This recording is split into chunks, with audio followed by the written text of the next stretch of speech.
സ്വാഗതം. ന്യൂസ് അപ്ഡേറ്റ്സിലേക്ക്. പ്രധാന വാർത്തകൾ.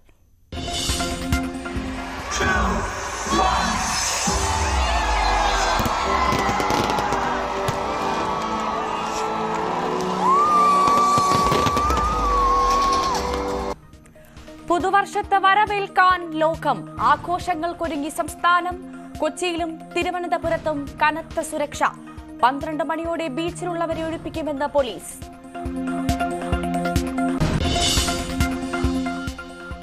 ഫണ്ട് വിവാദത്തിൽ മറുപടിയുമായി ഗോപിനാഥ് മുതുകാട്.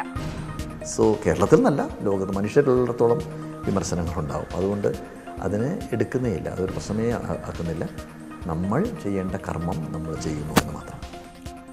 എല്ലാ ഇടപാടുകളും സുതാര്യം. പിന്നിൽ പുറത്തു പോയവരെന്നും മുതുകാട്.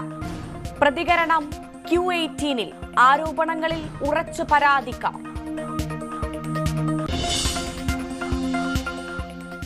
LDF-ന് തലവേദനയായി ആന്റണി രാജു. ഗണേഷ് വാഗ്പോര. ആരോപണത്തിൽ ഉറച്ച ആന്റണി രാജു. തർക്കത്തിൽ നേതൃത്വം ഇടപെടാൻ സാധ്യത.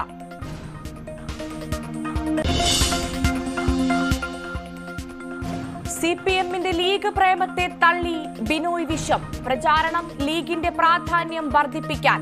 CPI-യും CPM-ഉം ഒന്നിക്കണം. പരാജയപ്പെട്ട ആശയഗതിയാണ് മാവോയിസമെന്നും CPI സെക്രട്ടറി.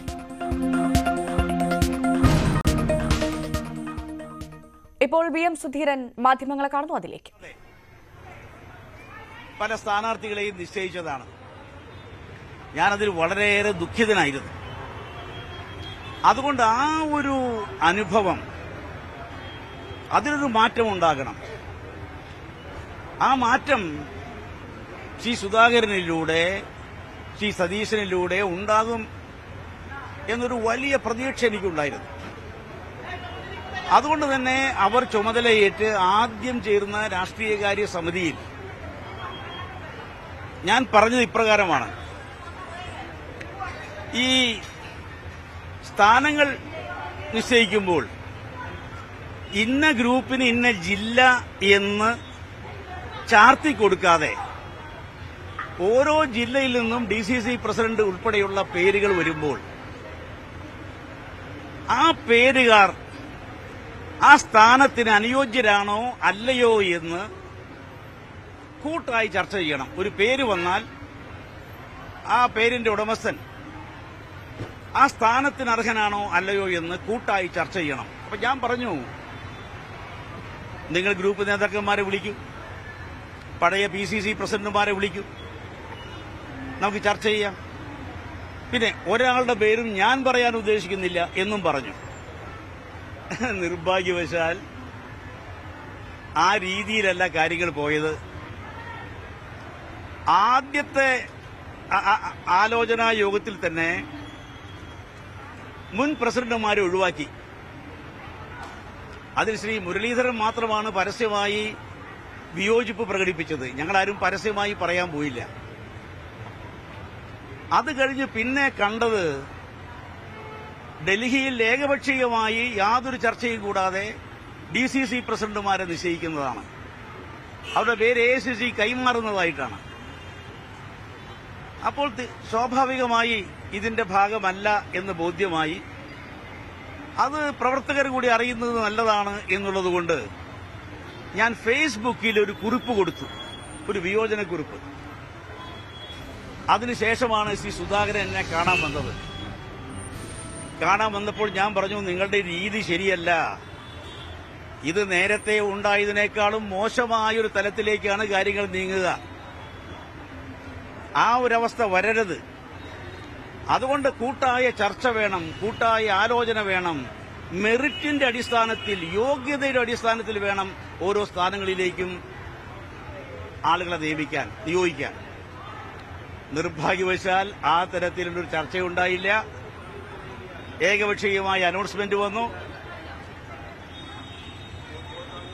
യാതൊരു വിധത്തിലുള്ള കൂടിയാലോചനകൾ കൂടെ നടന്നതിനെ സംബന്ധിച്ച് എന്റെ വിയോജിപ്പ് പ്രകടിപ്പിച്ചു. പക്ഷേ ശ്രീ സുധാകരനാകട്ടെ മറ്റാരുമാകട്ടെ അവരുടെ നിലപാടിൽ യാതൊരു മാറ്റവും വരുത്തിയില്ല. അപ്പൊ ഈ ശൈലി സംഘടനയ്ക്ക്, പാർട്ടിക്ക് ഗുണകരമല്ല എന്ന് ബോധ്യപ്പെട്ടതിന്റെ അടിസ്ഥാനത്തിലാണ് ഞാൻ ഹൈക്കമാൻഡിന് ഇതിനെക്കുറിച്ച് പരാതി അയച്ചു. ഈ രീതി ആപൽക്കരമാണ്, പഴയത് ആവർത്തിക്കും, പഴയ ഗ്രൂപ്പ് മത്സരത്തേക്കാൾ അപ്പുറത്തോട്ടാണ് കാര്യങ്ങൾ നീങ്ങുന്നത്. പണ്ട് 2 ഗ്രൂപ്പിന്റെ താല്പര്യം മാത്രമേ സംരക്ഷിക്കപ്പെടേണ്ടതുള്ളൂ എന്ന് വരികിൽ ഇന്നിപ്പോൾ അതിനേക്കാളും കൂടുതൽ ഗ്രൂപ്പുകൾ വരുന്ന സാഹചര്യം കാണുന്നു. അതുകൊണ്ട് ഹൈക്കമാൻഡ് ഇടപെടണം എന്നാവശ്യപ്പെട്ടുകൊണ്ട് ഹൈക്കമാൻഡിന് ഈ കാര്യങ്ങളെല്ലാം സംബന്ധിച്ച് കത്തുകൾ അയച്ചു.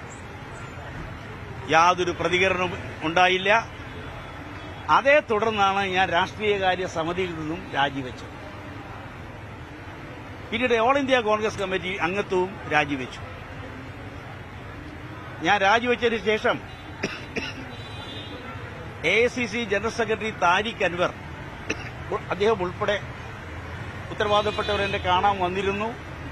പ്രശ്നങ്ങൾക്ക് പരിഹാരം ഉണ്ടാക്കും, ഈ രീതിയിൽ മാറ്റം വരും എന്നൊക്കെ അതിനെ ശ്രമിക്കും എന്നൊക്കെ പറഞ്ഞിരുന്നു. ഒരു ദിവസം പ്രിയപ്പെട്ട രാഹുൽ ഗാന്ധി എന്നെ വിളിച്ചിരുന്നു. അദ്ദേഹവും പ്രശ്നങ്ങൾക്ക് പരിഹാരം ഉണ്ടാക്കുമെന്നാണ് എന്നോട് പറഞ്ഞിരുന്നത്. പക്ഷെ നിർഭാഗ്യവശാൽ കഴിഞ്ഞ 2 വർഷമായി യാതൊരു പരിഹാരമുണ്ടായില്ല എന്ന് മാത്രമല്ല, അന്നത്തേതിൽ നിന്നും ഗ്രൂപ്പ് രാഷ്ട്രീയം കുറെ കൂടി വിപുലമായ തലത്തിലേക്ക് പോയി. നേരത്തെ 2 ഗ്രൂപ്പാണ് ഉണ്ടായിരുന്നതെങ്കിൽ ഇപ്പോൾ അത് 5 ഗ്രൂപ്പാകുന്ന ഒരു സാഹചര്യം. ഞാൻ പേര് പറയുന്നില്ല, ഓരോ ഗ്രൂപ്പിനെ നയിക്കുന്നതിന്റെ പേര് പറയേണ്ട കാര്യമില്ല. 5 ഗ്രൂപ്പ് കൂടെ ഉണ്ട് എന്നുള്ളത് യാഥാർത്ഥ്യമാണ്. പിന്നെ ഗ്രൂപ്പിന്റെ ഉള്ളിൽ ഉപഗ്രൂപ്പുകളുമുണ്ട്. വളരെയേറെ സങ്കടകരമായൊരവസ്ഥയാണ്. ഓൾ ഇന്ത്യ കോൺഗ്രസ് കമ്മിറ്റിയോ KPCCയിലെ ഉന്നത നേതാക്കളോ ആരും തന്നെ ഞാൻ ഉന്നയിച്ച പ്രശ്നങ്ങൾക്ക്, പരാതിക്ക് പരിഹാരമുണ്ടാക്കുന്നില്ല. അത് സംഘടനയ്ക്ക് വരുത്തുന്ന ദോഷങ്ങളെക്കുറിച്ച് അവരാരും ചിന്തിക്കുന്നില്ല. അത് വന്നപ്പോഴാണ് ഞാൻ KPCC നടത്തുന്ന പരിപാടികളിൽ പങ്കെടുക്കില്ല എന്ന് തീരുമാനിച്ചത്. ഞാൻ KPCC പരിപാടിയിൽ പങ്കെടുക്കില്ലെന്നേ ഞാൻ പറഞ്ഞിട്ടുള്ളൂ. അതേ സമയത്ത് ഞാൻ കേരളത്തിലെ ജില്ലാ കോൺഗ്രസ് കമ്മിറ്റികൾ നടത്തുന്ന പരിപാടികളിൽ ഞാൻ പങ്കെടുക്കുന്നുണ്ട്. ഒട്ടുമിക്ക DCCകളും നടത്തുന്ന പരിപാടികളിൽ ഞാൻ പങ്കെടുക്കാറുണ്ട്. ഇപ്പൊ കോൺഗ്രസിന്റെ ജന്മദിനം സംബന്ധിച്ച് കൊല്ലം ജില്ലയിലെ കൊല്ലം DCC നടത്തിയ പരിപാടിയുടെ ഉദ്ഘാടനം നിർവഹിച്ചത് ഞാനാണ്. ശബരിമല പ്രശ്നം സംബന്ധിച്ച് പത്തനംതിട്ട DCC നടത്തിയ സമരം ഉദ്ഘാടനം ചെയ്തത് ഞാനാണ്. പ്രിയപ്പെട്ട ലീഡർ K. കരുണാകരന്റെ ചരമവാർഷികം പ്രമാണിച്ച് കോഴിക്കോട് DCC സംഘടിപ്പിച്ച അനുസ്മരണ സമ്മേളനം ഉദ്ഘാടനം ചെയ്തത് ഞാനാണ്. കർഷക ആത്മഹത്യയെ തുടർന്ന് ആലപ്പുഴ DCC നടത്തിയ കർഷക മാർച്ച് അത് ഉദ്ഘാടനം ചെയ്തത് ഞാനാണ്. തൃശൂർ DCCയുടെ പരിപാടികളിൽ സ്ഥിരമായി ഞാൻ പങ്കെടുക്കാറുണ്ട്. ഞാൻ KPCC യോഗത്തിൽ പങ്കെടുക്കാൻ തീരുമാനിച്ച ശേഷമാണ് തൃശൂർ DCC നടത്തിയ പദയാത്ര. ആ പദയാത്രയിൽ 7-8 കിലോമീറ്റർ ഞാൻ DCC പ്രസിഡന്റിനോടൊപ്പം നടന്നു. VD സതീശന്റെ പദയാത്ര ഉദ്ഘാടനം ചെയ്തത് ഞാനാണ്. അപ്പോൾ KPCCയുടെ പരിപാടികളിൽ KPCC നേതൃത്വത്തിന്റെയും AICCയുടെയും ശരിയല്ലാത്ത നിലപാടിനെ തുടർന്ന് അതിനോട് വിയോജിപ്പ് പ്രകടിപ്പിച്ചുകൊണ്ട് ഞാൻ പങ്കെടുക്കാറില്ലെങ്കിലും പാർട്ടി പരിപാടികളിൽ ഞാൻ സജീവമായി പങ്കെടുത്തിരുന്നു. സജീവ പങ്കാളിത്തമുണ്ടായിരുന്നു. കേരളത്തിൽ എത്രയോ പാർട്ടി പരിപാടിയിൽ ഞാൻ പങ്കെടുത്തിരിക്കുന്നു. പാർട്ടി പരിപാടികൾ മാത്രമല്ല, പൊതുപരിപാടികളിലും ഞാൻ പങ്കെടുക്കാറുണ്ട്. അങ്ങനെ പങ്കെടുത്തു വരുന്ന ഒരാളെ ഞാൻ പാർട്ടി വിട്ടു എന്ന് KPCC ബഹുമാന്യനായ KPCC പ്രസിഡന്റ് പറയാന്ന് പറയുമ്പോൾ എന്താ അദ്ദേഹത്തെക്കുറിച്ച് പറയേണ്ടത്? അദ്ദേഹം പറയുന്ന പല കാര്യങ്ങളെക്കുറിച്ചും അദ്ദേഹത്തിന് തന്നെ പിന്നെ കൃത്യമായിട്ട് മനസ്സിലാക്കാൻ സാധിക്കുന്നില്ല. അദ്ദേഹം തിരുത്തേണ്ടി വരുന്നുണ്ട്. യാതൊരു സംശയവുമില്ല, ഈ കാര്യം അദ്ദേഹത്തിന് തിരുത്തേണ്ടി വരും, തിരുത്തിയിരിക്കും, തിരുത്തേണ്ടി വരുമെന്ന കാര്യത്തിൽ സംശയമില്ല. ഞാൻ ഒരു കാരണവശാലും അങ്ങനെ അദ്ദേഹത്തോട് പറഞ്ഞിട്ടില്ല. തന്നെയല്ല, അതിലൊരു ഔചിത്യരാഹിത്യം അദ്ദേഹത്തിന്റെ ഭാഗത്തുനിന്നുണ്ട്. കാരണം KPCC യോഗത്തിൽ ഞാൻ അഭിപ്രായപ്പെട്ട കാര്യങ്ങൾ അത് സംബന്ധിച്ച് അദ്ദേഹം പ്രതികരിക്കേണ്ടത് KPCC യോഗത്തിലാണ്. KPCC യോഗത്തിൽ പ്രതികരിക്കാതെ അദ്ദേഹം ചെയ്തത് പരസ്യമായി പ്രതികരിക്കുകയാണ്. ഞാൻ ചോദിക്കട്ടെ, KPCC യോഗം കഴിഞ്ഞു ഇന്നലെ. ഏതെങ്കിലും ഒരു മാധ്യമ പ്രവർത്തകനെ, മാധ്യമ സുഹൃത്തിനെ ഞാൻ വിളിച്ചിട്ടുണ്ടോ? നിങ്ങൾ പറയൂ. ഒരൊറ്റ മാധ്യമ പ്രവർത്തകരെ, ദൃശ്യമാധ്യമ സുഹൃത്തുക്കളായാലും പത്രമാധ്യമ സുഹൃത്തുക്കളായാലും ഒരാളെപ്പോലും ഞാൻ വിളിച്ചിട്ടില്ല. കാരണം പാർട്ടി യോഗത്തിൽ പറഞ്ഞ അഭിപ്രായങ്ങൾ പാർട്ടി യോഗത്തിൽ പറഞ്ഞതാണ്. നേതൃത്വത്തിന് അതേക്കുറിച്ച് അഭിപ്രായമുണ്ടെങ്കിൽ പാർട്ടി യോഗത്തിലാണ് പറയേണ്ടത്. അവിടെ പറയാതെ പരസ്യമായി മാധ്യമങ്ങളുമായുള്ള സംഭാഷണത്തിൽ അങ്ങനൊരു അഭിപ്രായം, അതും വസ്തുതാവിരുദ്ധമായൊരു കാര്യം തെറ്റിദ്ധാരണാജനകമായി അദ്ദേഹം അവതരിപ്പിച്ചത് വളരെ തെറ്റായ ഒരു പ്രവണതയാണ്. ഒരിക്കലും ഒരു KPCC പ്രസിഡന്റിന്റെ ഭാഗത്തു നിന്നും ഉണ്ടാകാൻ പാടില്ലാത്തതാണ് എന്ന് ആദ്യമേ വിനയപുരസരം ഞാൻ പറയട്ടെ. മറ്റൊന്ന്, എനിക്ക് പറയാനുള്ളത് പറഞ്ഞു കഴിഞ്ഞു. ഞാൻ പറഞ്ഞു കഴിഞ്ഞ് ഞാൻ പിന്നെ നേരെ സ്ഥലം വിട്ടു എന്നാണ്. ഞാൻ വളരെ ഇഷ്ടപ്പെടുന്ന നേതാവായിരുന്നു പ്രിയരഞ്ജൻ ദാസ് മുൻഷി. ദാസ് മുൻഷി ഞങ്ങൾക്കൊക്കെ ഹരമായിരുന്നു. അദ്ദേഹം പ്രസിഡന്റായിരുന്നു. ഓൾ ഇന്ത്യ യൂത്ത് കോൺഗ്രസിന്റെ ജനറൽ സെക്രട്ടറിയായി ഞാൻ പ്രവർത്തിച്ചിട്ടുണ്ട്. അദ്ദേഹവുമായി സമ്മത്സരമുള്ള ബന്ധമാണ്. ആ ദാസ് മുൻഷിയുടെ സഹധർമ്മിണി കൂടിയായ ദീപ അവരിവിടെ വന്നു. ഇപ്പൊ സന്തോഷമാണ്. ദാസ് മുൻഷി സഹധർമ്മിണിയുടെ വന്നു, AICC ചുമതലയായി വന്നു എന്നുള്ള സന്തോഷമാണ്. പക്ഷേ സുധാകരൻ ചെയ്ത അതേ ഔചിത്യരാഹിത്യം അവരുടെ ഭാഗത്തുനിന്നുണ്ടായി. ആ പ്രിയ സഹോദരിയുടെ ഭാഗത്തുനിന്നുണ്ടായത് എന്താ? PM സുധീരൻ തനിക്ക് പറയാനുള്ളത് പറഞ്ഞു കഴിഞ്ഞ് ആള് സ്ഥലം വിട്ടു. പിന്നെയും ഈ ഒരു യോഗം 2 മണിക്കൂർ നീണ്ടു നിന്നിരുന്ന പറയുന്നത്. ശരിയാണ്. ഞാൻ സംസാരിച്ചു കഴിഞ്ഞു. ശ്രീ മുരളീധരൻ സംസാരിച്ചു, ശശി തരൂർ സംസാരിച്ചു, അത് കഴിഞ്ഞ് മറ്റു ചിലരും സംസാരിച്ചു. പിന്നെ അപ്പൊ അത് കഴിഞ്ഞ് ഞാൻ അവരോട് പറഞ്ഞു, എന്റെ മകൻ അമേരിക്കയിലേക്ക് ഇന്ന് മടങ്ങുകയാണ്. നെടുമ്പാശ്ശേരിയിൽ നിന്നാണ് വിമാനം. എനിക്ക് മകനെ അക്കമ്പനി ചെയ്തുകൊണ്ട് അങ്ങോട്ട് പോകേണ്ടി വരും. അതുകൊണ്ട് എനിക്ക് അധിക സമയം ഇരിക്കാൻ പറ്റില്ല, എന്നെ പോകാൻ അനുവദിക്കണം എന്ന് അവരോട് ഞാൻ പറഞ്ഞു. അപ്പോൾ പറഞ്ഞു, അതല്ല, ഞാനിപ്പോൾ ഒരു താങ്കൾ പറഞ്ഞ കാര്യങ്ങളെക്കുറിച്ചും കൂടി ഞാനൊരു ക്ലാരിഫിക്കേഷൻ നടത്തുന്നുണ്ട്, അപ്പോൾ അത് കഴിഞ്ഞിട്ടാവട്ടെ എന്ന് പറഞ്ഞു. ശരി, ഞാനിരുന്നു. ഈ പത്രത്തിൽ വന്ന പോലെയൊന്നുമില്ല, അവർ പിടിച്ചിരുത്തിയെന്നൊക്കെ പറയുന്നില്ല, അതൊന്നും ശരിയല്ല. അവർ ക്ലാരിഫിക്കേഷൻ ഞാൻ നടത്താൻ പോവുകയാണ്, അത് കഴിഞ്ഞിട്ട് പോകാമെന്ന് പറഞ്ഞു. ശരി, ക്ലാരിഫിക്കേഷൻ കഴിഞ്ഞു. ഞാൻ എണീറ്റ് യോഗത്തിൽ ഞാൻ പരസ്യമായി പറഞ്ഞു, ഞാനിങ്ങനെ മകൻ അമേരിക്കയിലേക്ക് ഇന്ന് പോകുന്നു, നെടുമ്പാശ്ശേരിയിൽ നിന്നാണ് പോകുന്നത്, അവനെ യാത്ര അയക്കാൻ എനിക്കും കൂടെ പോകണം, അതുകൊണ്ട് ഞാൻ ഇപ്പോൾ ഇവിടുന്ന് പോകേണ്ടി വന്നിരിക്കുകയാണ്, ദയവായി നിങ്ങൾ ക്ഷമിക്കണം, എന്നെ പോകാൻ അനുവദിക്കണമെന്ന് പരസ്യമായി പറഞ്ഞ്, യോഗത്തിൽ പരസ്യമായി പറഞ്ഞതിന് ശേഷമാണ് ഞാൻ അവിടെ നിന്ന് പോകുന്നത്.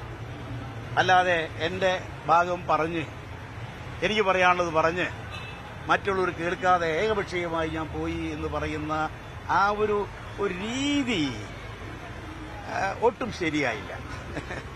പ്രത്യേകിച്ചും അവരെ പോലെ ഉന്നത സ്ഥാനത്തിരിക്കുന്ന ഒരു വ്യക്തി എന്നെ പോലെ ഒരാളെ സംബന്ധിച്ച് അങ്ങനെ തെറ്റിദ്ധാരണജനകമായ രീതിയിൽ അവതരിപ്പിച്ചത് എനിക്ക് അതിയായ ദുഃഖമുണ്ട്. അത്രമാത്രമേ ഞാൻ അതേക്കുറിച്ച് ഇപ്പോൾ പറയുന്നുള്ളൂ.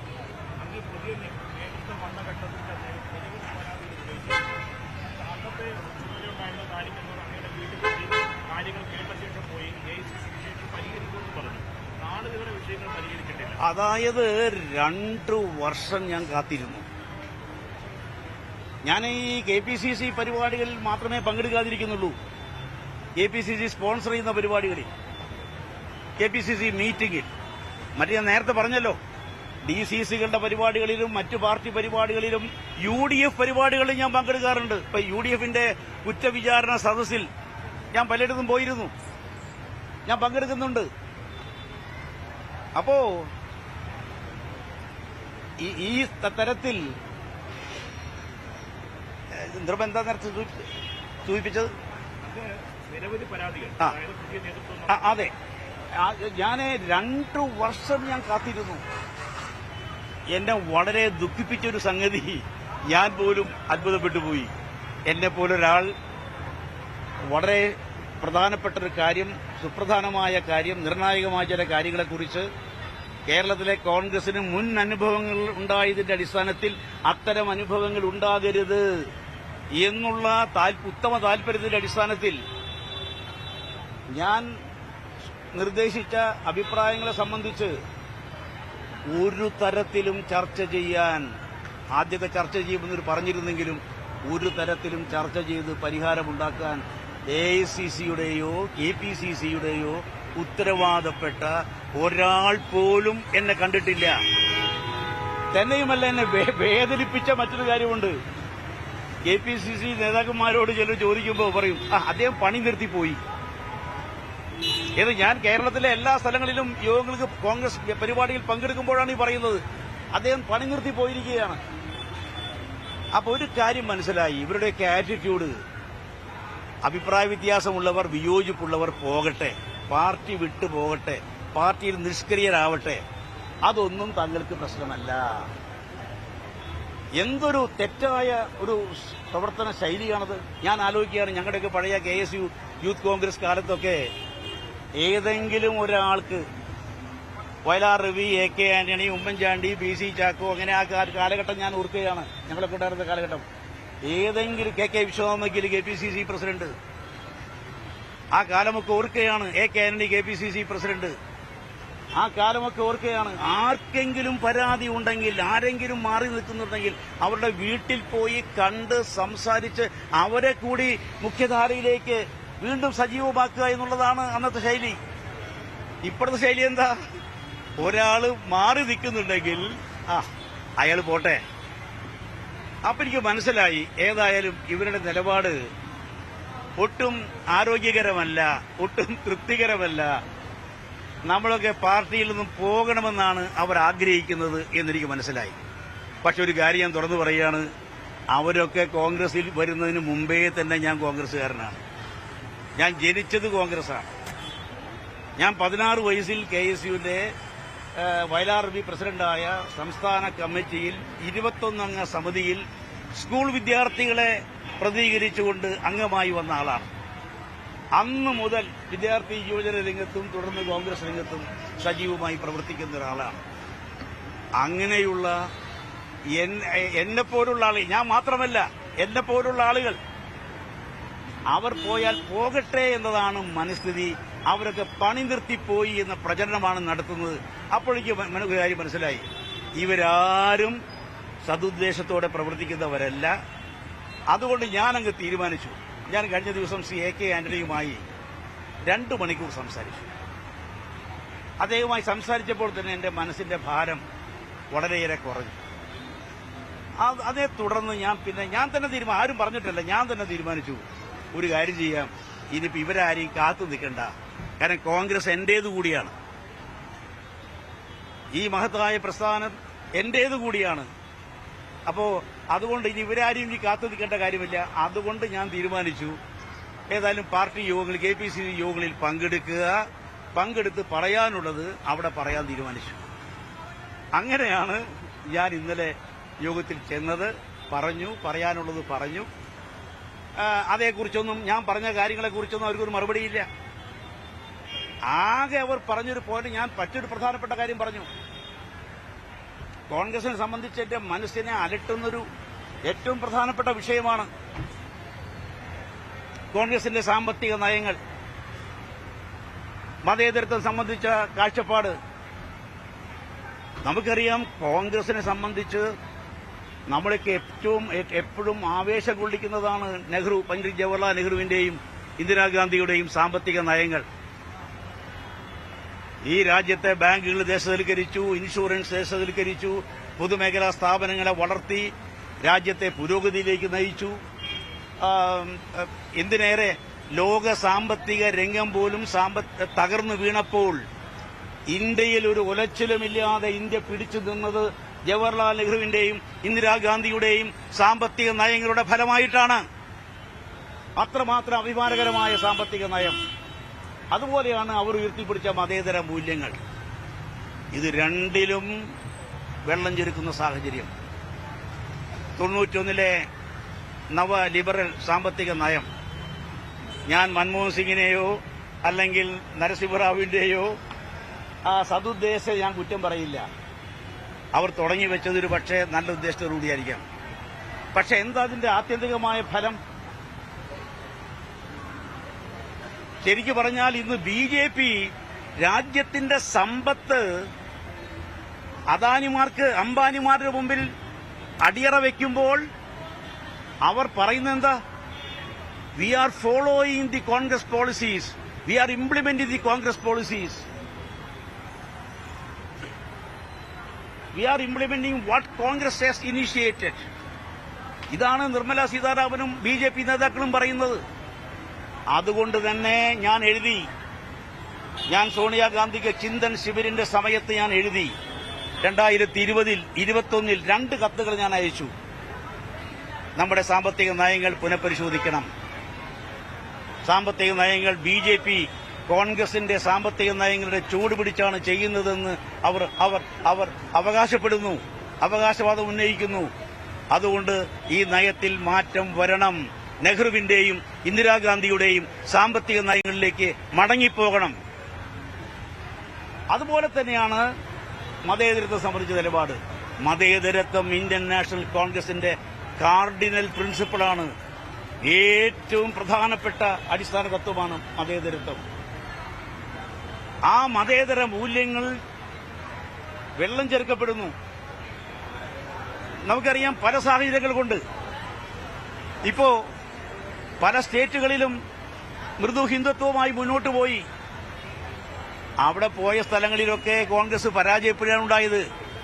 ഒരു കാര്യം വളരെ ശരിയാണ്, BJP വെച്ചു പുലർത്തുന്ന തീവ്ര വർഗീയത, തീവ്ര ഹിന്ദുത്വ വികാരം, അതിനെ മൃദു ഹിന്ദുത്വ വികാരം കൊണ്ട് കൗണ്ടർ ചെയ്യാൻ പറ്റില്ല. ഹിന്ദുത്വ വികാരമുള്ളവർ തീവ്ര വികാരത്തിന്റെ കൂടെയാണ് പോകുക, മൃദു വികാരത്തിന്റെ കൂടെയല്ല പോകുക. ഈ അനുഭവം നമ്മുടെ മുന്നിലുണ്ട്. അതുകൊണ്ടാണ് സോണിയാഗാന്ധിക്ക് ഞാൻ 2020 2021 അയച്ച കത്ത്, ചിന്തൻ ശിബിരിൽ കോൺഗ്രസിന്റെ ഈ കാര്യങ്ങളെക്കുറിച്ച് ചർച്ച നടത്തണം എന്നാവശ്യപ്പെട്ടുകൊണ്ട് അയച്ച കത്ത്, 2022 അയച്ച കത്ത്. ആ കത്തിൽ ഇതെല്ലാം പഴയ കാര്യങ്ങളെല്ലാം ചൂണ്ടിക്കാണിച്ചുകൊണ്ടുള്ള കത്ത് കൂടി കവർ ചെയ്തുകൊണ്ടാണ്, അത് ഉള്ളടക്കം ചെയ്തുകൊണ്ടാണ് ഞാൻ അയച്ചത്. ഞാൻ പറഞ്ഞു, hard Hindutva cannot be countered by soft Hindutva. അതുകൊണ്ട് നമ്മൾ പഴയ ജവഹർലാൽ നെഹ്റുവിന്റെ മതേതര മൂല്യങ്ങൾ, ഇന്ദിരാഗാന്ധിയുടെ മതേതര മൂല്യങ്ങൾ, അതിലേക്ക് മടങ്ങിപ്പോകണം എന്ന് കൃത്യമായി അഭിപ്രായപ്പെട്ടുകൊണ്ടുള്ള കത്താണ് സോണിയാഗാന്ധിക്ക് പകർപ്പ് രാഹുൽ ഗാന്ധിക്കും വെച്ചുകൊണ്ട് അയച്ചു കൊടുത്തത്. സോണിയാഗാന്ധിയുടെ മറുപടി എനിക്ക് വന്നു. ഈ കാര്യങ്ങളെല്ലാം പരിശോധിക്കാമെന്ന് അവർ എനിക്ക് അയച്ച കത്തിൽ പറഞ്ഞിട്ടുണ്ട്. അതാണ് ഈ നന്ദര യോഗത്തിൽ വായിച്ചത്. കാരണം ഈ രാമക്ഷേത്രം സംബന്ധിച്ചുള്ള ഇപ്പോൾ ഞാൻ പറയുന്ന അഭിപ്രായങ്ങൾ പെട്ടെന്നൊരു ദിവസം കൊണ്ട് പറയുന്നതല്ല. എന്റെ മനസ്സിനെ അലട്ടിക്കൊണ്ടിരിക്കുന്ന, കോൺഗ്രസിന് ദോഷകരമാണ് എന്ന് വർഷങ്ങളായി ഞാൻ വിലയിരുത്തിയിട്ടുള്ള ആ തെറ്റായ നയങ്ങൾ, ആ മൃദുഹിന്ദുത്വം, അതിന് മാറ്റം വരുത്തണം, അതിന് അവസാനം കുറിക്കണം. നെഹ്റുവിന്റെയും ഇന്ദിരാഗാന്ധിയുടെയും മതേതര മൂല്യങ്ങളിലേക്ക് അത് ഉയർത്തിപ്പിടിക്കണം, അതിലേക്ക് മടങ്ങണം എന്ന് ആവശ്യപ്പെട്ടത്. അതുകൊണ്ടാണ് അവിടെയാണ് രാമക്ഷേത്രം സംബന്ധിച്ചുള്ള പുതിയ വിഷയം വരുന്നത്. ഈ കാര്യത്തിൽ രാമക്ഷേത്രം സംബന്ധിച്ച പരിപാടിയിൽ പങ്കെടുക്കാൻ ക്ഷണം കിട്ടിയപ്പോഴേ അത് നിരാകരിക്കേണ്ടതായിരുന്നു, അത് നിരസിക്കേണ്ടതായിരുന്നു.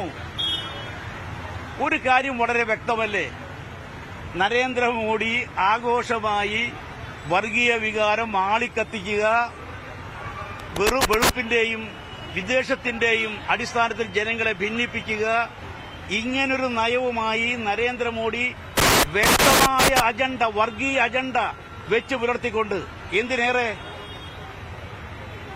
വിശ്വാസികൾ ആരാധിക്കുന്ന ശ്രീരാമനെ കുറിച്ച് പോലും തെറ്റായി ചിത്രീകരിച്ചുകൊണ്ട്, ശ്രീരാമൻ നമുക്കറിയാം മര്യാദ പുരുഷോത്തമനാണ്, രാജ്യം നേടിയെടുക്കാൻ വേണ്ടി പടവെട്ടിയ ആളല്ല, ത്യാഗം സഹിച്ച പുണ്യപുരുഷനാണ്. ആ ശ്രീരാമനെ ഇന്ന് അപകീർത്തിപ്പെടുത്തുന്ന നിലപാടാണ് നരേന്ദ്രമോദിയും കൂട്ടരും സ്വീകരിക്കുന്നത്, അപമാനിക്കുന്ന നിലപാടാണ് സ്വീകരിക്കുന്നത്. അതുകൊണ്ട് ശ്രീരാമന്റെ പേരിൽ രാമക്ഷേത്രം നിർമ്മിച്ചുകൊണ്ട് അതൊരു രാഷ്ട്രീയ അജണ്ടയാക്കി മാറ്റുന്ന നിലപാട്, ആ രാഷ്ട്രീയ അജണ്ടയാക്കുന്ന നിലപാടിലേക്ക് ആളെ കൂട്ടാൻ, അത് ശക്തിപ്പെടുത്താൻ വേണ്ടി മറ്റുള്ളവരെ ക്ഷണിക്കുമ്പോൾ ആ ഗൂഢതന്ത്രം എന്തെന്ന് തിരിച്ചറിയാൻ സാധിക്കണം. തിരിച്ചറിഞ്ഞുകൊണ്ട് കയ്യോടെ ആ ക്ഷണം നിരാകരിക്കണം, നിരസിക്കണം, തള്ളിക്കളയണം. അതാണ് വേണ്ടത്. അതല്ലാതെ അതൊക്കെ ചർച്ച ചെയ്ത് തീരുമാനിക്കും എന്ന് പറയുന്നതിന്റെ ആ പൊരുൾ എനിക്ക് മനസ്സിലാകുന്നില്ല. അതുകൊണ്ട് ഞാൻ ആവർത്തിക്കുന്നു, രാമക്ഷേത്രം സംബന്ധിച്ച പിന്നെ പാർട്ടികൾ കിട്ടിയ ക്ഷണം കിട്ടിയ പാർട്ടികൾ, കോൺഗ്രസ് ഉൾപ്പെടെയുള്ള പാർട്ടികൾ, അല്ലെങ്കിൽ കോൺഗ്രസ് നേതൃത്വം ഉൾപ്പെടെയുള്ള, കോൺഗ്രസിന്റെ നേതാക്കന്മാർ ഉൾപ്പെടെയുള്ള നേതാക്കന്മാർ ആ ക്ഷണം നിരസിക്കണം, ആ ക്ഷണം കൈയോടെ തള്ളിക്കളയണം. അതൊരു ചർച്ചാ വിഷയമാക്കേണ്ടതല്ല എന്ന് ഞാൻ ആവർത്തിച്ച് പറയാൻ ആഗ്രഹിക്കുന്നു. അതിലാരെങ്കിലും പങ്കെടുത്താൽ അത് നരേന്ദ്രമോദിയുടെ കെണിയിൽ വീഴുന്നതിന് തുല്യമാണ്. അതിലാരെങ്കിലും പങ്കെടുത്താൽ അതിന്റെ അർത്ഥം അത് അങ്ങേയറ്റം ആത്മഹത്യാപരമായിരിക്കും എന്ന കാര്യത്തിൽ എനിക്ക് യാതൊരു സംശയമില്ല. ഈ കാര്യത്തിൽ എന്റെ നിലപാട് വളരെ ഉറച്ച നിലപാടാണ്. എന്റെ മാത്രമല്ല, മതേതര മൂല്യങ്ങളിൽ അടിയുറച്ച് വിശ്വസിക്കുന്ന ഏവർക്കും അങ്ങനെയേ ചിന്തിക്കാനാവൂ. ജവഹർലാൽ നെഹ്റുവിന്റെയും ഇന്ദിരാഗാന്ധിയുടെയും മതേതര മൂല്യങ്ങൾ ഉൾക്കൊള്ളുന്ന ഏതൊരാൾക്കും അങ്ങനെയേ ചിന്തിക്കാനാവൂ. അതുകൊണ്ട് ഈ കാര്യം സംബന്ധിച്ച യാതൊരു സംശയങ്ങൾക്കും ഇടവരുത്താതെ ഇനിയെങ്കിലും വൈകാതെ ആ ക്ഷണം പാടെ തള്ളിക്കളയണം. തള്ളിക്കളയാൻ തയ്യാറായില്ലെങ്കിൽ വൈകുന്തോറും അത് കോൺഗ്രസിന് ക്ഷീണമാണ്, മതേതര പ്രസ്ഥാനങ്ങൾക്ക് ക്ഷീണമാണ്. അതിന്റെ എല്ലാം ഗുണഭോക്താവ് നരേന്ദ്രമോദി മാത്രമായിരിക്കും, ബിജെപിയും സംഘപരിവാറും മാത്രമായിരിക്കും എന്ന കാര്യത്തിൽ യാതൊരു സംശയവുമില്ല. ഈ നിലപാട് എവിടെയും എപ്പോഴും എപ്പോ വേണമെങ്കിലും ഇനി ആവർത്തിക്കാനും എനിക്ക് യാതൊരു മടിയുമില്ല.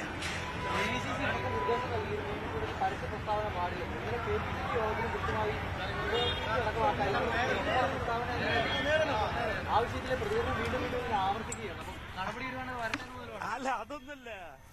ഈ വക കാര്യങ്ങളൊന്നും അങ്ങനെ കൈകാര്യം ചെയ്യാവുന്നതല്ല. കോൺഗ്രസിനെ പോലെ ഒരു രാഷ്ട്രീയ പ്രസ്ഥാനത്തിൽ ഈ അടിസ്ഥാനപരമായ വിഷയമാണ് ഇതൊക്കെ. ഈ തരം കാര്യങ്ങളൊക്കെ അങ്ങനെ ഏതെങ്കിലും രീതിയിൽ കൈകാര്യം ചെയ്യാം എന്ന് കരുതുന്നത് തന്നെ ശരിയായൊരു സമീപനമാണ് എന്നെനിക്ക് അഭിപ്രായമില്ല. അതിലേക്കൊന്നും പോകാതെ എത്രയും പെട്ടെന്ന് ഏതൊരു പാർട്ടിയെ സംബന്ധിച്ചും കൃത്യമായ നിലപാട്, കൃത്യമായ രാഷ്ട്രീയ നിലപാട്, കൃത്യമായ അജണ്ട അത് തീരുമാനിക്കുക എന്നുള്ളത്, സമയത്തിന് യഥാസമയം തീരുമാനിക്കുക എന്നുള്ളതാണ് ഏറ്റവും പരമപ്രധാനമായിട്ടുള്ളത്. അല്ലാതെ ചർച്ച ചെയ്ത് വലിച്ചു നീട്ടി പോകുന്നത് അങ്ങേയറ്റം ആത്മഹത്യാപരമായ ഒരു കാര്യമായിരിക്കും എന്ന കാര്യത്തിൽ എനിക്ക് സംശയമില്ല.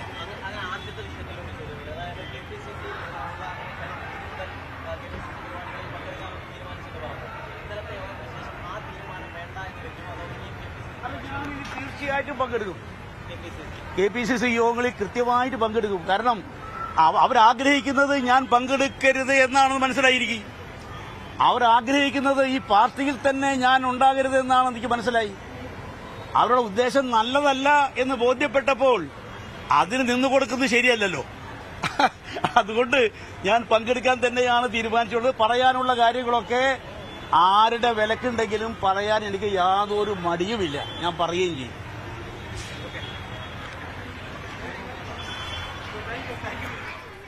കെ സുധാകരനെതിരെ ആഞ്ഞടിച്ച VM സുധീരൻ. സുധാകരൻ പരസ്യമായി പ്രതികരിച്ചത് ശരിയായില്ല, താൻ പാർട്ടി വിടുമെന്ന് പറഞ്ഞിട്ടില്ല. ഹൈക്കമാൻഡിനെതിരെയും വിമർശനമുണ്ടായി. കെ സുധാകരന്റെ ഔചിത്യമില്ലായ്മ ദീപാദാസ് മുൻഷിയും ആവർത്തിച്ചു. നേതൃത്വത്തിന്റെ ശൈലി പാർട്ടിക്ക് ഗുണകരമല്ല, പരാതികൾക്ക് ഇതുവരെയും പരിഹാരമുണ്ടായിട്ടില്ല, അയോധ്യ ചടങ്ങിൽ പങ്കെടുക്കില്ലെന്ന് ക്ഷണം ലഭിച്ച ഉടൻ തന്നെ അറിയിക്കണമായിരുന്നു, ഇനിയെങ്കിലും അക്കാര്യം അറിയിക്കണം, ഇല്ലെങ്കിൽ പാർട്ടിക്ക് വലിയ ക്ഷീണമുണ്ടാകുമെന്നും VM സുധീരൻ തുറന്നടിച്ചു. വലിയ വിമർശനങ്ങളാണ് KPCC അധ്യക്ഷനെതിരെ ഇപ്പോൾ VM സുധീരൻ നടത്തിയിരിക്കുന്നത്. വാർത്തയുടെ വിശദാംശങ്ങൾ ഡാൻ കുര്യൻ പങ്കുവയ്ക്കും. ഡാൻ, വലിയൊരു തമ്മിലടിക്കുള്ളൊരു വഴിയാണ് തുറന്നിരിക്കുന്നത്. കോൺഗ്രസിനുള്ളിൽ വലിയ പടലപ്പിണക്കങ്ങൾക്ക് വഴിവെച്ചിരിക്കുന്നു. VM സുധീരനും അതോടൊപ്പം തന്നെ കെ സുധാകരനും തമ്മിലുള്ള ഒരു തുറന്ന പോരിലേക്ക് കാര്യങ്ങൾ നീങ്ങുന്നു അല്ലെ? ഈ VM സുധീരനും കെ സുധാകരനും എന്നതിനപ്പുറത്തേക്ക് അതിന് കുറച്ചുകൂടി വ്യാപ്തിയുണ്ട്. VM സുധീരൻ കോൺഗ്രസ് നേതൃത്വത്തിനെതിരെ അപ്പാടെ രംഗത്ത് വരുന്ന ഒരു സാഹചര്യമാണ് ഉണ്ടായിരിക്കുന്നത്. ഹൈക്കമാൻഡ് നേതൃത്വത്തെയും KPCC നേതൃത്വത്തെയും ഒരുപോലെ വിമർശിച്ചുകൊണ്ടാണ് ഇപ്പോൾ VM സുധീരൻ രംഗത്തെത്തിയിരിക്കുന്നത്. പാർട്ടിയിൽ വെച്ചു പൊറുപ്പിക്കാനാവാത്ത ചില അച്ചടക്കരാഹിത്യം കഴിഞ്ഞ ഏതാനും നാളുകളായി നടന്നുകൊണ്ടിരുന്നു. 2 വർഷം മുമ്പ് തന്നെ താനിത് ചൂണ്ടിക്കാണിച്ചതാണ്. സോണിയാഗാന്ധിക്കടക്കം കത്തയച്ചിരുന്നു, ചിന്തൻ ശിബിരിലടക്കം വിഷയം ഉന്നയിച്ചിരുന്നു. പക്ഷേ കൃത്യമായി ഇതിന് പരിഹാരം കാണാൻ സാധിച്ചില്ല എന്ന് മാത്രമല്ല, താൻ മുമ്പോട്ട് വെച്ച നിർദ്ദേശങ്ങളെ പൂർണ്ണമായും KPCC നേതൃത്വവും AICC നേതൃത്വവും തള്ളിക്കളയുകയായിരുന്നു എന്ന വിമർശനവും VM സുധീരൻ ഉന്നയിക്കുന്നു. അതോടൊപ്പം തന്നെ KPCC അധ്യക്ഷൻ കെ സുധാകരൻ തന്നോട് ഔചിത്യരാഹിത്യത്തോടെയാണ് പെരുമാറിയത്.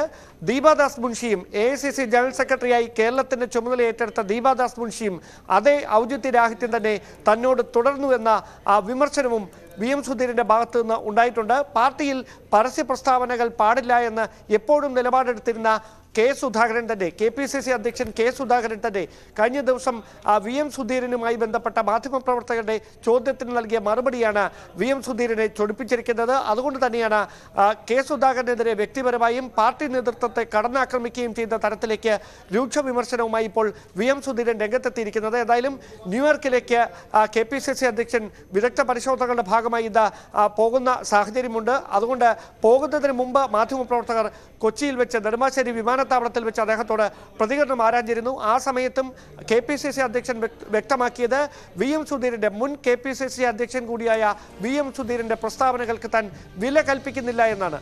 അതുകൊണ്ട് തന്നെ അദ്ദേഹം തിരികെ വരുമ്പോൾ 2 ആഴ്ചകൾക്ക് ശേഷം KPCC അധ്യക്ഷൻ തിരികെ വരുമെന്നാണ് പറയുന്നത്. അതുകൊണ്ട് തന്നെ തിരികെ വരുന്ന സമയത്ത് കൃത്യമായി ഇപ്പോൾ അദ്ദേഹം നടത്തിയിരിക്കുന്ന ഈ പ്രതികരണങ്ങൾക്ക് മറുപടി നൽകുന്ന സാഹചര്യം ഉണ്ടായിരിക്കാം. എന്തായാലും പാർട്ടി തലത്തിൽ VM സുധീരൻ നേതൃത്വവുമായി വലിയ തരത്തിലൊരു അകൽച്ചയിലേക്ക് പോകുന്ന സാഹചര്യമാണ്. അതുകൊണ്ട് തന്നെയാണ് സോണിയാഗാന്ധിയുമായി വളരെ അടുത്ത വ്യക്തിബന്ധം കാത്തു സൂക്ഷിച്ചിരുന്ന VM സുധീരൻ ഹൈക്കമാൻഡ് നേതൃത്വത്തെ ഒരുപോലെ അതൃപ്തി രേഖപ്പെടുത്തുന്ന തരത്തിലേക്ക്, അല്ലെങ്കിൽ ഹൈക്കമാൻഡും KPCC നേതൃത്വവും ഒരുപോലെ തന്നെ അവഗണിക്കുകയാണെന്ന പരസ്യമായ വിമർശനം പങ്കുവെച്ചുകൊണ്ടാണ് മാധ്യമങ്ങളോട് പ്രതികരിച്ചിരിക്കുന്നത്. ഭവ്യ, തീർച്ചയായും ഒരു പോരാട്ടത്തിൽ തന്നെയാണ് താൻ ഉറച്ചു നിൽക്കുന്നത് എന്ന് തെളിയിക്കുന്നത് തന്നെയാണ് സുധീരന്റെ പ്രസ്താവനകൾ. അക്കാര്യത്തിൽ തർക്കമില്ല. എന്തായാലും സുധാകരൻ പറഞ്ഞത് പലതും തിരുത്തേണ്ടി വരുമെന്ന് കൃത്യമായി അടിവരയിട്ടുകൊണ്ട് തന്നെ സുധീരൻ പറയുന്നത് നമ്മൾ കേട്ടതാണ്. അതുമാത്രമല്ല, അദ്ദേഹം സംസ്ഥാന നേതൃത്വത്തിനെതിരെ മാത്രമല്ല ഹൈക്കമാൻഡിനെതിരെ പോലും തുറന്നടിച്ചു അല്പസമയം മുൻപ്. അത് ഏതെങ്കിലും തരത്തിലുള്ള ഒരു നടപടികളിലേക്ക് കടക്കാൻ സാധ്യതയുണ്ട്. അത് മാത്രമല്ല, താൻ ഇപ്പോഴും പാർട്ടി വിട്ടിട്ടില്ല എന്നുള്ളൊരു പരാമർശം സുധാകരൻ നടത്തിയത് തെറ്റായി പോയി എന്ന് പോലും സുധീരൻ പറഞ്ഞിരിക്കുന്നു. അത്തരത്തിലുള്ള കാര്യങ്ങളിലേക്ക് വരുമ്പോൾ പ്രധാനമായി എടുത്തു പറയേണ്ടത്, നേരത്തെ കോൺഗ്രസിനുള്ളിൽ 2 ഗ്രൂപ്പുകൾ മാത്രമായിരുന്നു ഉണ്ടായിരുന്നത്. പക്ഷേ ഇപ്പോൾ അതല്ല സ്ഥിതി. ആ ഗ്രൂപ്പുകളുടെ കളിയാണ് കോൺഗ്രസിൽ. 5 ഗ്രൂപ്പുകളാണ് കോൺഗ്രസിനുള്ളിൽ ഇപ്പോഴുള്ളത് എന്ന തരത്തിലൊക്കെയുള്ള വിമർശനങ്ങളാണ്, രൂക്ഷമായ വിമർശനങ്ങളാണ് പാർട്ടി നേതൃത്വത്തിനെതിരെ VM സുധീരൻ ഉന്നയിക്കുന്നത്. പക്ഷേ അങ്ങനെയൊക്കെ പറയുമ്പോഴും VM സുധീരൻ നടത്തുന്ന പ്രസ്താവനകൾക്ക് പൊതു സ്വീകാര്യത ലഭിക്കുന്നുണ്ടോ, അല്ലെങ്കിൽ പാർട്ടിയിലെ മറ്റ് നേതാക്കളുടെ പിന്തുണ ലഭിക്കുന്നുണ്ടോ എന്നതാണ് ഏറ്റവും പ്രസക്തമായ കാര്യം. അത്തരത്തിൽ ഒരു പിന്തുണ ലഭിക്കാത്തിടത്തോളം കാലം ഇതൊരു ഒറ്റയാൾ പോരാട്ടം മാത്രമായി മാറും. മാത്രവുമല്ല, കോൺഗ്രസിന്റെ പുതിയ നേതൃത്വത്തിനെതിരെ ഇനിയും ഒരു നേർക്കുനേർ ഏറ്റുമുട്ടലിലേക്ക് കടന്നാൽ VM സുധീരന്റെ രാഷ്ട്രീയ ഭാവി എന്താകും എന്ന ചോദ്യവും ഏറെ പ്രസക്തമാണ്. അതുകൊണ്ട് തന്നെ VM സുധീരൻ അത്തരമൊരു പരസ്യമായ വിഴുപ്പഴക്കലിലേക്കാണോ കടക്കുക, അതോ ഇന്ന് തനിക്ക് പറയാനുള്ളതെല്ലാം പറഞ്ഞ ഈ വിവാദത്തിൽ നിന്ന് അദ്ദേഹം വഴുതി മാറുമോ? ഇതാണ് ഇനി ഏറ്റവും ശ്രദ്ധേയമായിട്ടുള്ള കാര്യം. എന്തായാലും പ്രതിപക്ഷ നേതാവുമായി ബന്ധപ്പെട്ട ഒരു കാര്യങ്ങളിലും അദ്ദേഹം പരസ്യമായ പ്രതികരണങ്ങൾ നടത്തുന്നില്ല. കെ സുധാകരനെ മാത്രമാണ് കടന്നാക്രമിച്ചിരിക്കുന്നത്. അതോടൊപ്പം KPCC നേതൃത്വത്തിന് പുറമെ AICC നേതൃത്വവും തന്നോട് അവഗണനയാണ് തുടരുന്നത് എന്ന് അദ്ദേഹം ആവർത്തിക്കുകയും ചെയ്യുന്നു. ഒരു കാര്യം വ്യക്തമാണ്, VM സുധീരൻ കഴിഞ്ഞ ഏറെ നാളായി സജീവമായി കോൺഗ്രസിൻ്റെ നേതൃതലത്തിലുള്ള രാഷ്ട്രീയ പ്രവർത്തനങ്ങളിൽ നിന്നൊക്കെ വിട്ടുനിൽക്കുന്ന ഒരു സാഹചര്യമുണ്ട്. അതുകൊണ്ട് തന്നെ അദ്ദേഹം സജീവ രാഷ്ട്രീയത്തിൽ നിന്ന് മാറി നിൽക്കുകയാണ് എന്ന പ്രതീതിയൊക്കെ പരക്കുന്നതിനിടയിലാണ് നേതൃത്വത്തോടുള്ള അതൃപ്തിയാണ് ഇത്തരമൊരു തീരുമാനമെടുക്കാൻ തന്നെ പ്രേരിപ്പിച്ചത് എന്ന് വ്യക്തമാക്കിക്കൊണ്ട് VM സുധീരൻ മാധ്യമങ്ങളോട് ഇങ്ങനെയൊരു പ്രതികരണം നടത്തിയിരിക്കുന്നത്. തീർച്ചയായും എന്തായാലും പറഞ്ഞതുപോലെ തന്നെ ഈ VM സുധീരന്റെ രാഷ്ട്രീയ ഭാവി അതെന്താകും എന്നുള്ളതും ഒരു ചോദ്യമായി അവശേഷിക്കുകയാണ്. അതോടൊപ്പം തന്നെ ഡാനി, ഈ സംസ്ഥാനത്ത് ഈ പ്രതിപക്ഷം പല കാര്യങ്ങളിലും ദുർബലമാണെന്നുള്ളൊരു പൊതുവിമർശനം നിൽക്കുമ്പോൾ തന്നെയാണ് ഇത്തരത്തിലുള്ളൊരു തമ്മിലടി നേതാക്കൾ തമ്മിൽ ഉയരുന്നത്. ഇത് കോൺഗ്രസിനെ കൂടുതൽ ദുർബലപ്പെടുത്തുകയല്ലേ ചെയ്യുന്നത്? VM സുധീരൻ നടത്തിയ പ്രസ്താവന പാർട്ടിയെ അപ്പാടെ അത്തരത്തിൽ പ്രതിരോധത്തിലാക്കുമെന്നൊന്നും പറയാൻ വയ്യ. കാരണം VM സുധീരൻ KPCC അധ്യക്ഷനായിട്ടിരുന്ന സമയത്ത് അദ്ദേഹത്തിന് ഉണ്ടായിരുന്ന നേതാക്കളുടെ ഒരു പിന്തുണ ഇപ്പോൾ അദ്ദേഹത്തിനുണ്ടോ എന്നത് സംശയമുണ്ടാക്കുന്ന കാര്യമാണ്. അദ്ദേഹത്തിൻ്റെ ആത്മരോഷം ഇങ്ങനെ പരസ്യമാക്കി എന്നതിനപ്പുറത്തേക്ക് അതിനോട് കൂടുതൽ പ്രതികരണങ്ങൾ നടത്തി പാർട്ടിയെ അവമതിപ്പുണ്ടാക്കുന്ന തരത്തിലേക്ക് ബാക്കി നേതാക്കൾ മാറുമോ എന്നതൊക്കെ കാത്തിരുന്ന് കാണണം. മാത്രമല്ല, ഇന്നലെ KPCCയുടെ നേതൃയോഗം നടത്തിയിരുന്നു. AICCയുടെ പുതിയ ജനറൽ സെക്രട്ടറിയായി ചുമതലയേറ്റ കേരളത്തിന്റെ ചുമതല ഏറ്റെടുത്ത ദീപാദാസ് മുൻഷി അടക്കം യോഗത്തിൽ പങ്കെടുക്കുകയും കർശനമായ നിർദ്ദേശമാണ് നേതാക്കൾക്ക് നൽകിയിരിക്കുന്നത്. പാർട്ടിക്ക് അവമതിപ്പുണ്ടാക്കുന്ന, പാർട്ടിയെ പ്രതിരോധത്തിലാക്കുന്ന ഒരു തരത്തിലുള്ള പ്രതികരണങ്ങളും നേതാക്കളുടെ ഭാഗത്തു നിന്ന് സമൂഹ മാധ്യമങ്ങളിലൂടെയോ അല്ലാതെയോ ഉണ്ടാകാൻ പാടില്ല എന്ന കർശനമായ നിർദ്ദേശം, അയോധ്യ വിഷയത്തിലടക്കം പരസ്യമായ പ്രതികരണങ്ങൾക്ക് പോകരുത് എന്ന നിർദ്ദേശമൊക്കെ ഉയർന്നു. അതിന് തൊട്ടു പിന്നാലെ ഒരു ദിവസം പിന്നിടുമ്പോൾ VM സുധീരൻ നേതൃത്വത്തിനെതിരെ തന്റെ ആ നിർദ്ദേശം നൽകിയ ദീപാദാസ് മുൻഷിക്കെതിരെ അടക്കം വിമർശനവുമായി രംഗത്ത് വരുമ്പോൾ അതിനെ പ്രതിരോധിക്കാൻ വേണ്ടി ഏതെങ്കിലും നേതാക്കൾ പരസ്യ പ്രസ്താവനയുമായി ഇനി അങ്ങോട്ട് രംഗത്തെത്തുമോ എന്നതാണ് ഏറ്റവും ശ്രദ്ധേയമായിട്ടുള്ള കാര്യം. അതിനപ്പുറത്തേക്ക് VM സുധീരൻ ഇപ്പോൾ നടത്തിക്കൊണ്ടിരുന്ന പ്രസ്താവനകൾക്ക് പൊതു സ്വീകാര്യത ലഭിക്കാത്തിടത്തോളം കാലം അത് കോൺഗ്രസിനെ കുഴപ്പത്തിലാക്കില്ല, VM സുധീരന്റെ നിലനിൽപ്പ് പ്രതിരോധത്തിലാക്കുന്ന സാഹചര്യമായിരിക്കും ഉണ്ടാകുക. പക്ഷെ അപ്പോൾ പോലും ഈ ലോക്സഭാ തെരഞ്ഞെടുപ്പ് അടുത്തിരിക്കുന്ന സാഹചര്യത്തിൽ ചേരിപ്പോര കോൺഗ്രസ് ഭയക്കേണ്ടത് തന്നെയാണ്. എന്തായാലും കെ സുധാകരനെതിരെ ആഞ്ഞടിച്ചിരിക്കുകയാണ് VM സുധീരൻ. സുധാകരൻ പരസ്യമായി പ്രതികരിച്ചത് ശരിയായില്ല എന്നും താൻ പാർട്ടി വിടുമെന്ന് പറഞ്ഞിട്ടില്ല എന്നും ഹൈക്കമാൻഡിനെതിരെയും അദ്ദേഹം വിമർശനം ഉന്നയിക്കുന്നുണ്ട്. കെ സുധാകരന്റെ ഔചിത്യമില്ലായ്മ ദീപാദാസ് മുൻഷിയും ആവർത്തിച്ചു എന്നടക്കം ഇപ്പോൾ VM സുധീരൻ പ്രതികരിച്ചു. ഡാൻ കുര്യനാണ് വാർത്തയുടെ വിശദാംശങ്ങൾ പങ്കുവച്ചത്. വളരെ വേഗം തിരിച്ചെത്താം ഇടവേളയ്ക്ക് ശേഷം.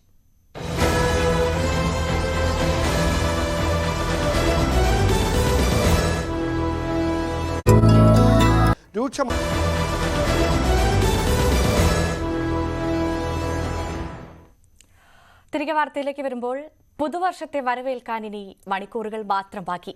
2024ലേക്കുള്ള കൗണ്ട് ഡൗൺ ആരംഭിച്ചെങ്കിലും എല്ലാ രാജ്യങ്ങളിലും പുതുവർഷം ഒരേ സമയമല്ല ആരംഭിക്കുക.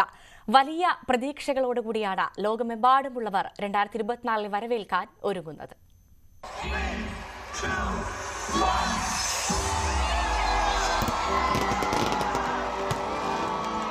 2024ലേക്കുള്ള കൗണ്ട് ഡൗൺ അവസാന ലാപ്പിലാണെങ്കിലും ഒരേ സമയം ലോകമൊന്നടങ്കം പുതുവർഷത്തിലേക്ക് നീങ്ങില്ല.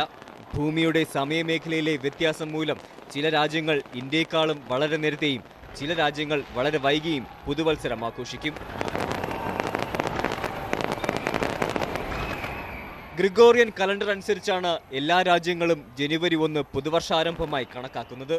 ഓസിയാനിയാണ് ആദ്യം പുതുവത്സരം ആഘോഷിക്കുന്ന സ്ഥലം. ചെറിയ പസഫിക് ദ്വീപ് രാജ്യങ്ങളായ ടോങ്ക, സമോവ, കരീബത്തി എന്നിവയാണ് പുതുവർഷത്തെ ആദ്യം സ്വാഗതം ചെയ്യുന്ന രാജ്യങ്ങൾ.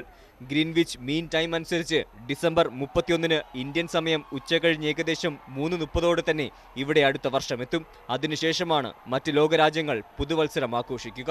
ന്യൂസിലൻഡാണ് ആദ്യം പുതുവർഷത്തെ വരവേൽക്കുന്ന രാജ്യം. ഏകദേശം ഇന്ത്യൻ സമയം വൈകിട്ട് 4 മണിയാകുമ്പോഴേക്കും ന്യൂസിലൻഡ് നഗരം പുതുവർഷത്തിലേക്ക് പ്രവേശിക്കും.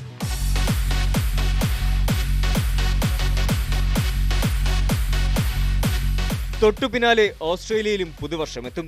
ഇന്ത്യൻ സമയം വൈകുന്നേരം 6:30ഓടെയാണ് ഓസ്ട്രേലിയ പുതുവർഷം ആഘോഷിക്കുക. ഇന്ത്യൻ സമയം രാത്രി 8:30ഓടെ Japan, South Korea, North Korea എന്നിവിടങ്ങളിൽ പുതുവർഷം തുടങ്ങിയിരിക്കും. ചൈന, ഫിലിപ്പീൻസ്, സിംഗപ്പൂർ എന്നിവിടങ്ങളിൽ ഇന്ത്യൻ സമയം രാത്രി 9:30 പുതുവർഷമെത്തും. ഇവയ്ക്ക് പുറമെ ബംഗ്ലാദേശ്, നേപ്പാൾ, ശ്രീലങ്ക എന്നീ രാജ്യങ്ങളിലും ഇന്ത്യക്ക് മുന്നേ പുതുവർഷം ആഘോഷിക്കും. അങ്ങനെ ഓരോ ലോകരാജ്യങ്ങളും കടന്ന് അവസാനം പുതുവർഷം എത്തുന്നത് അമേരിക്കൻ ഐക്യനാടുകൾക്ക് സമീപമുള്ള ജനവാസമില്ലാത്ത ദ്വീപുകളായ ഫൗളൻഡിലും ബേക്കർ ഐലൻഡിലുമാണ്. നമ്മൾ ഇന്ത്യയിലിരുന്ന് പുതുവർഷം ആഘോഷിച്ച് മണിക്കൂറുകൾ കഴിഞ്ഞ് ഇന്ത്യൻ സമയം ജനുവരി 1 വൈകുന്നേരം 5:30 മാത്രമേ ഇവിടെ പുതുവർഷമെത്തൂ. News desk, news 18. പുതുവത്സരാഘോഷങ്ങൾക്കായി സംസ്ഥാനവും ഒരുങ്ങിക്കഴിഞ്ഞു. കനത്ത സുരക്ഷാ സന്നാഹങ്ങൾക്ക് നടുവിലാണ് കൊച്ചിയിലും തിരുവനന്തപുരത്തും പുതുവത്സരാഘോഷങ്ങൾ. കുസാറ്റ് ദുരന്തത്തിന്റെ പശ്ചാത്തലത്തിൽ പാപ്പാഞ്ഞി കത്തിക്കുന്ന ഫോർട്ട് കൊച്ചിയിലെ പരേഡ് ഗ്രൗണ്ടിൽ 7 മണിവരെ മാത്രമാകും പൊതുജനങ്ങൾക്ക് പ്രവേശനമുള്ളത്. നഗരങ്ങളിലെ ഹോട്ടലുകളിൽ കേന്ദ്രീകരിച്ചും വിപുലമായ ആഘോഷങ്ങൾ സംഘടിപ്പിച്ചിട്ടുണ്ട്. കേരളത്തിൽ ഏറ്റവും കൂടുതൽ ആഘോഷം നടക്കുന്നത് കൊച്ചിയിലാണ്. കൊച്ചിയിലെ വിശേഷങ്ങളുമായി നവമി ദിനേശ് ചേരും. ഫോർട്ട് കൊച്ചിക്കാര് വരുന്ന വിദേശികളായാലും ഈ കാഴ്ച കാണാൻ വരുന്നവരെല്ലാം പല രീതിയിലാണ് രസിപ്പിക്കുന്നത്. അത്തരത്തിൽ വളരെ രസകരമായിട്ടുള്ള ഒരു കാഴ്ച ഞാൻ പ്രേക്ഷകർക്കായി കാണിച്ചു തരികയാണ്. ഒരു ക്രിസ്മസ് പപ്പയാണ് എന്നോടൊപ്പം ഉള്ളത്. Happy new year. Happy new year. എന്താണ് ഇത് വളരെ വ്യത്യസ്തമായിട്ടുള്ള ഒരു വേഷമൊക്കെ ഇട്ട് വയലിനൊക്കെ പിടിച്ച് ഇവിടെ ആൾക്കാരെ രസിപ്പിക്കുകയാണ്. എല്ലാവരും നമ്മൾ സന്തോഷിപ്പിക്കണം. പുതിയ വർഷമാണ്, പുതിയ കൊല്ലമാണ്. അതുകൊണ്ട് എല്ലാവരെയും നമ്മൾ ആകർഷിക്കാൻ വേണ്ടി നമ്മൾ ഇറങ്ങിയേക്കണേണ്. 31-ാം തീയതി രാവിലെ ഇറങ്ങിയേക്കണേണ്. രാത്രി ആകുമ്പോൾ ഇല്ല. എല്ലാ വർഷവും ഇങ്ങനെ വരാറുണ്ട്. എല്ലാ വർഷവും വരാറുണ്ട്. നാളെ കാർണിവലും ഇറങ്ങും. കൊച്ചി കാർണിവല് ഒരു പുതിയ വേഷമായിട്ട് നമ്മൾ കാണികളെ ആകർഷിപ്പിക്കാൻ ഇറങ്ങുന്നതാണ്.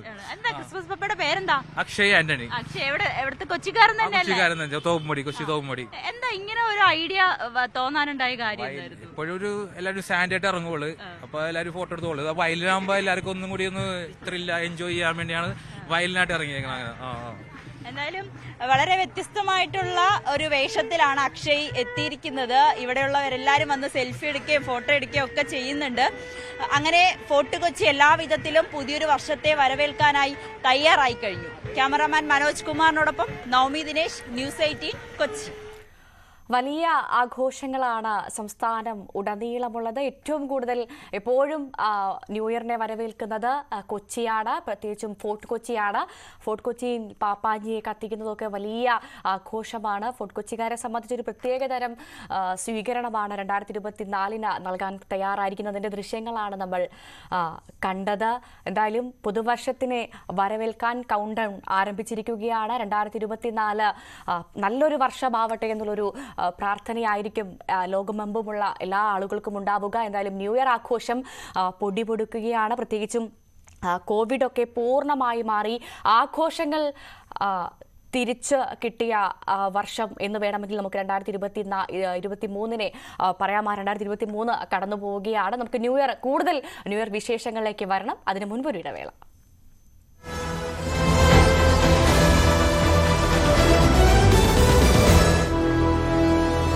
ഇതെല്ലാം മുഖ്യമന്ത്രിയുടെ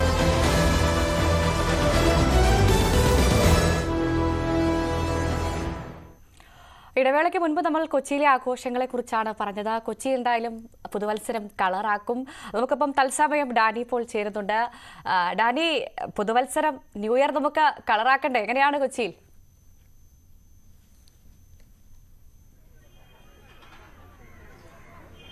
കൊച്ചിയിൽ എല്ലാ വർഷവും പുതുവത്സരം കളർ തന്നെയാണ്. അത് ഓരോ വർഷവും അത് കൂടിക്കൊണ്ടേയിരിക്കുന്നു. നമ്മൾ ഉള്ളത് ഫോർട്ട് കൊച്ചിയിലെ പരേഡ് ഗ്രൗണ്ടിലാണ്. പരേഡ് ഗ്രൗണ്ടിൽ ഏറ്റവും ശ്രദ്ധാകേന്ദ്രമെന്ന് പറയുന്നത് പരേഡ് ഗ്രൗണ്ടിൽ എരിയുന്ന ആ പപ്പാഞ്ഞിയുടെ രൂപമാണ്. ഇപ്പോൾ നമ്മൾ കാണുന്ന ആ രൂപം അത് നമ്മൾ പരിചയിച്ച രൂപങ്ങളിൽ നിന്ന് വളരെ വിഭിന്നമാണ്. എങ്കിലും ഇത് തന്നെയാണ് പപ്പാഞ്ഞി, ഇത് തന്നെയാണ് ഇന്ന് എരിക്കുന്നത്. പൊതുവിൽ ഇവിടുന്ന് പല ഭാഗങ്ങളിൽ നിന്ന്, കേരളത്തിൽ നിന്നും വിദേശത്തും എല്ലാം തന്നെയും നിരവധി പേർ ഈ ദിവസങ്ങളിൽ ഇവിടേക്ക് എത്തിച്ചേരുകയും ചെയ്യും. പരേഡ് ഗ്രൗണ്ട് വലിയ രീതിയിലൊരു ജനസഞ്ചയമാകും. ഒപ്പം തന്നെയും ഇതിന് ചുറ്റും ഫോർട്ട് കൊച്ചിക്ക് നേരത്തെ പറഞ്ഞല്ലോ, ഫോർട്ട് കൊച്ചി എല്ലാം തന്നെ വേറൊരു ലെവലും വേറൊരു വൈബും എല്ലാം തന്നെയാണ്. ഇവിടേക്ക് നിരവധിയായ ആളുകൾ എത്തിച്ചേരുക. ഒപ്പം തന്നെയും ആ സമയത്ത് 12 മണിയോടെ സമയത്ത് കൂടുതൽ പേരും കേന്ദ്രീകരിക്കുന്നത് ഈ പരേഡ് ഗ്രൗണ്ടിൽ തന്നെയാണ്.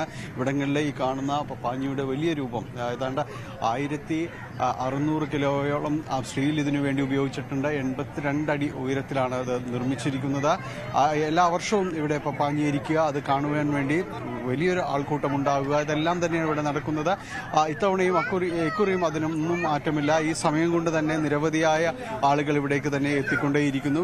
കടുത്ത നിയന്ത്രണമാണ് ഇക്കുറി ഫോർട്ട് കൊച്ചിയിൽ ഏർപ്പെടുത്തിയിട്ടുള്ളത്. കാരണം കഴിഞ്ഞ വർഷങ്ങളെല്ലാം വലിയ രീതിയിൽ കോവിഡിന് ശേഷമുള്ള ഒരു ആഘോഷങ്ങളിലേക്ക് ജനം തിരിച്ചു വന്നത് പോയ വർഷമാണ്.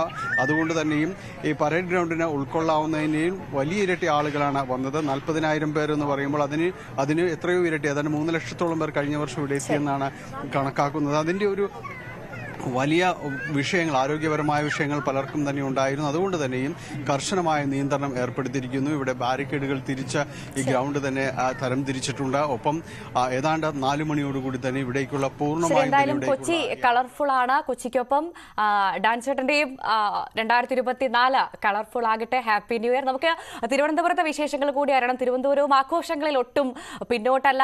ഡാൻ കുര്യൻ കോവളത്ത് നിന്നും അവിടുത്തെ വിശേഷങ്ങൾ പങ്കുവയ്ക്കും.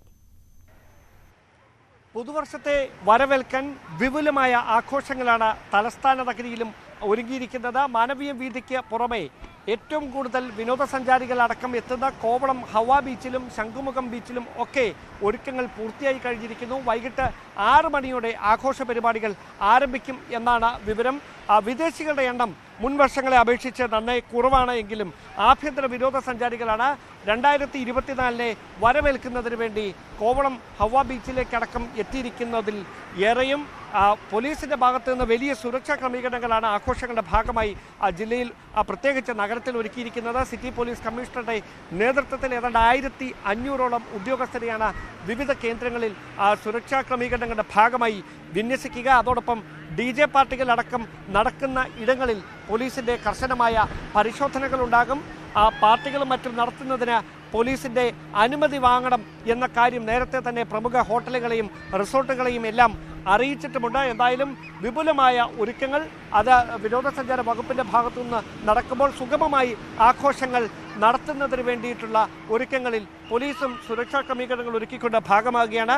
എല്ലാ പ്രധാനപ്പെട്ട ആളുകൾ തിങ്ങിക്കൂടുന്ന എല്ലാ സ്ഥലങ്ങളിലും CCTV ക്യാമറകൾ കർശനമായി സ്ഥാപിക്കണം എന്ന നിർദ്ദേശം, അല്ലെങ്കിൽ കർശനമായി CCTV ക്യാമറകൾ സ്ഥാപിച്ചുകൊണ്ട് പരിശോധനകൾ നടത്തുന്നതടക്കമുള്ള ക്രമീകരണങ്ങളിലേക്കാണ് പോലീസ് കടന്നിരിക്കുന്നത്. ഞാനിപ്പോൾ നിൽക്കുന്നത് ഹവ ബീച്ചിലാണ്. രാത്രി 12 മണി വരെ മാത്രമേ ഇവിടെ ആഘോഷങ്ങൾ അനുവദിക്കുകയുള്ളൂ എന്ന കർശനമായ നിർദ്ദേശമാണ് പോലീസ് നൽകിയിരിക്കുന്നത്. 6 മണിയോടെ ആഘോഷങ്ങൾ ആരംഭിക്കും. മ്യൂസിക് ബാൻഡുകളുണ്ട്, മറ്റു തരത്തിലുള്ള ആഘോഷ പരിപാടികളുണ്ട്. അതെല്ലാം രാത്രി 12 മണി വരെ മാത്രമേ അനുവദിക്കൂ. 12 മണിക്ക് ശേഷം ആരെയും ഇവിടെ തങ്ങാൻ അനുവദിക്കുകയില്ല എന്ന കർശനമായ നിർദ്ദേശമാണ് സിറ്റി പോലീസ് കമ്മീഷണർ അടക്കം വ്യക്തമാക്കിയിരിക്കുന്നത്. എന്തായാലും മാനവീയ വീഥിയിലടക്കം നേരത്തെയും ആഘോഷ പരിപാടികൾക്കിടയിൽ അക്രമ സംഭവങ്ങൾ റിപ്പോർട്ട് ചെയ്തിരിക്കുന്ന പശ്ചാത്തലത്തിൽ കൂടുതൽ ഉദ്യോഗസ്ഥരെ വിന്യസിച്ചുകൊണ്ട് സുരക്ഷാ ക്രമീകരണങ്ങൾ കർശനമാക്കുന്നതിന് വേണ്ടിയിട്ടുള്ള ഒരുക്കങ്ങളാണ് പോലീസ് നടത്തിയിരിക്കുന്നത്. എന്തായാലും വിപുലമായ ആഘോഷങ്ങൾക്ക് വേണ്ടിയിട്ടാണ് തലസ്ഥാന നഗരി ഒരുങ്ങുന്നത്. കോവളവും ശംഖുമുഖവും അടക്കം 2024 ആഘോഷപൂർവ്വം വരവേൽക്കുന്നതിന് വേണ്ടിയിട്ടുള്ള ഒരുക്കങ്ങളിൽ ഭാഗമാക്കുകയാണ്. ക്യാമറമാൻ അരുൺ പാലോടിനൊപ്പം ഡാൻ കുര്യൻ, ന്യൂസ് 18. എന്തായാലും തിരുവനന്തപുരവും 2024 വരവേൽക്കാൻ ഒരുങ്ങിക്കഴിഞ്ഞു. നമുക്കിനി മറ്റു വാർത്തകളിലേക്ക് വരാം. മോഹൻലാൽ അഭിനയിച്ച ട്രാഫിക് ബോധവൽക്കരണ ചിത്രം ശ്രദ്ധ നേടുന്നു. കൊച്ചി സിറ്റി ട്രാഫിക് പോലീസിന് വേണ്ടി ലറിഷ് തിരക്കഥയും സംവിധാനം നിർവഹിച്ച ചിത്രമാണ് ശുഭയാത്ര. മോഹൻലാൽ, ഇന്ദ്രജിത്ത്, ബേസിൽ ജോസഫ്, മെന്റലിസ്റ്റ് ആദി എന്നിവരുടെ സോഷ്യൽ മീഡിയയിലൂടെയാണ് ചിത്രം റിലീസ് ചെയ്തത്. സഞ്ചരിക്കുമ്പോൾ നമ്മുടെയും നമ്മുടെ പ്രിയപ്പെട്ടവരുടെയും ജീവിതം ആനന്ദകരമാകുന്നു. ഓരോ വിധിക്കും പ്രതിവിധിയുണ്ട്. ഓരോ സത്പ്രവൃത്തിയും മുന്നോട്ടുള്ള വെളിച്ചമാണ്. എന്നെ ഇതൊന്നും ബാധിക്കില്ല എന്ന ചിന്ത മാറ്റിവെക്കാൻ ഓരോരുത്തരും തയ്യാറാവണം. സിനിമയിലെ പോലെ യഥാർത്ഥ ജീവിതത്തിൽ റീടേക്കുകൾ ഇല്ല. ഒരു നിമിഷത്തെ അശ്രദ്ധ കൊണ്ട് ഇനിയെങ്കിലും ബ്രേക്കിംഗ് ന്യൂസിൽ ഇടം പിടിക്കാതിരിക്കാം. നമ്മളെ കാത്തിരിക്കുന്നവർക്ക് വേണ്ടി കൊച്ചി സിറ്റി ട്രാഫിക് പോലീസ് ഒരുക്കിയ ഈ ശുഭയാത്രയ്ക്ക് എന്റെ എല്ലാവിധ ആശംസകളും നേരുന്നു. ജയ് ഹിന്ദ്. ഈ വാർത്താ ബുള്ളറ്റിൻ പൂർണ്ണമാകുന്നു. നമസ്കാരം.